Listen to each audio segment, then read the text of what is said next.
जीव हमारी जाति है, मानो धर्म हमारा, हिंदू मुस्लिम सिख ईसाई को धर्म नहीं है जा रहा।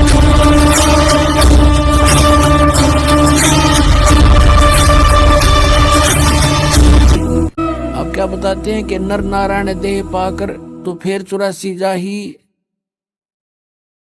कुल परिवार तेरा सकल कबीला, मसलत एक ठराई, बांध पिंजड़ी आगे धर लिया मरगट को ले जाही।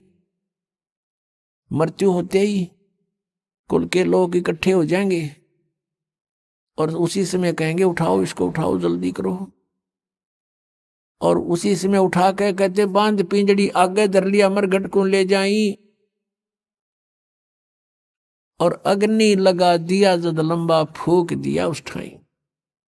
अब शरीर तो फूक दिया, अब आगे फिर इन नकली गुरुओं ने एक और नया प्रोसेस शुरू करा दिया। कहते हैं पुराण उठा फिर पंडित आए, गुरुजी आगे और पीछे गरुड़ पढ़ाई। तेरा गजब भैया। परमात्मा कहते हैं जो मरने वाला मर गया और अब उसके उपलक्ष्य में गरुड़ का पाठ करा रहे हो तुम। अब गरुड़ पुराण में बहुत ही ऐसी बातें हैं जो जीव ने पहले पढ़ लेनी चाहिए। उसमें लिखा है कि एक ने ऐसा जुल्म किया था, उसका बेटा मर गया। उसने ऐसा अपराध किया था, उसकी आंखें फूट गई। एक ने ऐसा अपराध करते थे, उसके हाथ कटते हैं।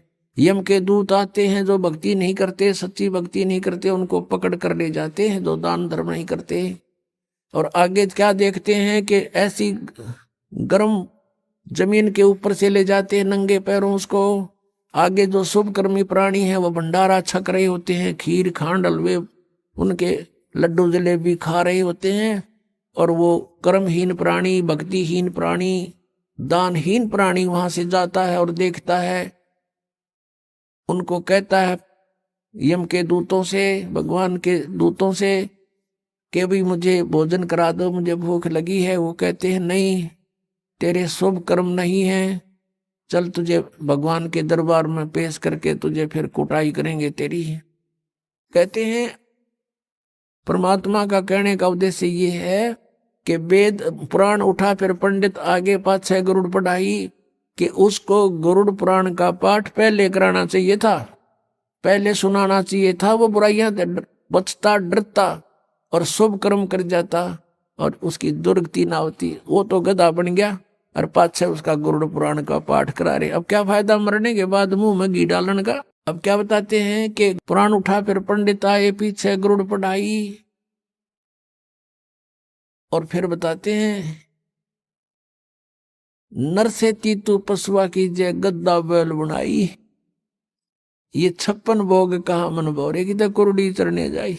पुणात्मा परमात्मा ने हमें बताया है वह सच्चाई है कि कबीर ये माया अटपटी और सब गट आण अड़ी, वह किस किस ने समझाऊं या कुएं भांग पड़ी। हमने इस काल के नकली इस सुख की भांग पी रखी है इस कुएं में, काल के कुएं में। और सबके एक जैसी ही बुद्धि होगी। जैसे शराब पिए हुए व्यक्ति या भांग पिए हुए व्यक्ति आपने चाहे 100 मिल जावे रास्ते में, उनकी एक जैसी भाषा होती है, एक जैसी चाल होती है। लटक दे किधर पैर टेके किधर इधर जावे, बोल रहे तो और में बोलेंगे। तो किसी ने बात करके देख लो, जिन्होंने नशा कर रखा वो एक जैसी भाषा जानते हैं। तो हम सभी को इस काल ने भांग प्या रखी है झूठे सुख की, और सभी हम इसी में इतने मस्त हो रहे हैं। और यहां परमात्मा याद दिलाते हैं जिसकी भांग उतर जाएगी। एक व्यक्ति शराब पिए पड़ा था और ऐसी गंदे स्थान पर गिरा हुआ था। फिर उसको उठाकर लाए घर वाले, और सुबह फिर नहा धोकर वो गया ना, उसका छोटा लड़का बताता है साथ में, पापा श्याम ना आप यहाँ पड़े थे। वो कहता मैं यहाँ था, यहाँ पड़ा थे तुम, बता। शराबी ने बेटा ने कहा पापा रात को आप यहाँ पड़े थे। और फिर वो कह रहे तेरा के जो ये इधर बहुत बुंडी जगह है। अब जब पड़ा था अपना टिट्टी पाक रहा था, जब उसको इस बात का पता नहीं था तो इसी गंदे स्थान पर पड़ा है।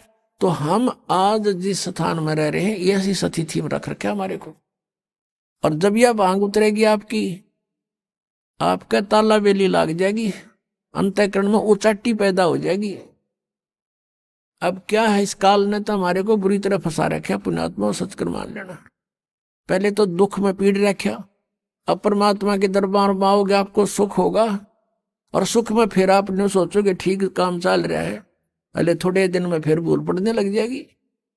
तो इसके लिए परमात्मा कहते हैं, सुख के माथे पत्थर पड़ो, नाम हृदय से जावे, बलिहारी उस दुख के जो पल पल नाम रटावे। अब कबीर साहब कहते हैं, आपने ये धारणा बनानी चाहिए कि आग लगाई से सुख का जिससे भगवान की भूल पड़े। हे भगवान, ऐसा सुख भी ना देना जिससे आपकी भूल पड़े, ऐसा दुख भी दिए रखना परमात्मा। धन्य है वो दुख जिससे आप याद आओ, आपके ऊपर कष्ट आए, आपने सब जगह ट्राई की, नहीं बात बनी, आप यहां भी ट्राई करने आए हैं कुछ तो, और यहां तो यह बात पक्की बनेगी जब मन में आपने सच्चे दिल तो भक्ति की और नाम ले लिया था। मर्यादा रखनी पड़ेगी।